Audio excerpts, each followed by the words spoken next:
I made a right-hand turn and I came upon this movie scene. It was a horror movie scene with just bright lights and flashing fire engines. My name is Denise DaPonte, and this is my story.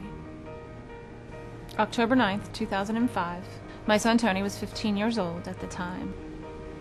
I guess around 11:15 or so that night, I got the phone call. That phone call. They said, Denise, Tony's been in an accident.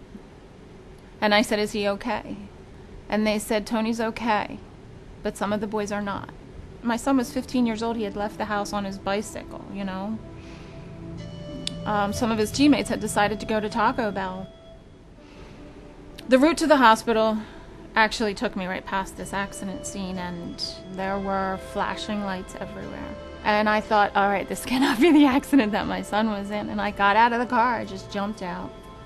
And I went to go talk to one of the first responders, and I said, I just got a phone call to go to the hospital to get my son, and you need to tell me this is not the accident that he was in. I saw that car, and I knew that there's no way anyone could get out of that car alive. So the first responder told me, you need to not go by yourself.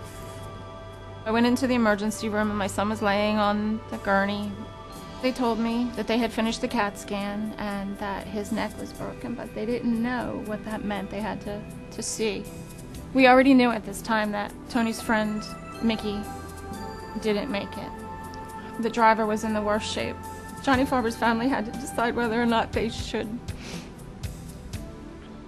remove the life support because he had such bad traumatic brain injury, and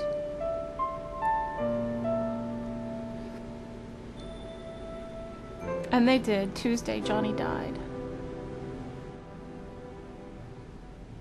They repaired his neck, and they put that halo contraption on his neck with surgical screws in his head in 4 different places, and they taught him how to walk with that for about 3 months.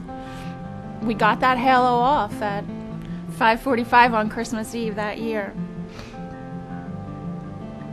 That was a good day. The seatbelt can save your life.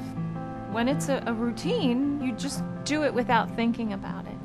So my game was, if you get in the car and you put your seatbelt on without me saying anything, I'll give you a quarter.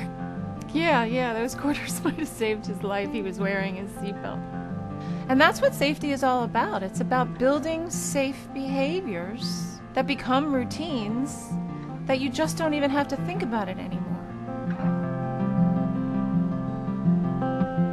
My name is Denise DaPonte, and I'm asking you, please think safe.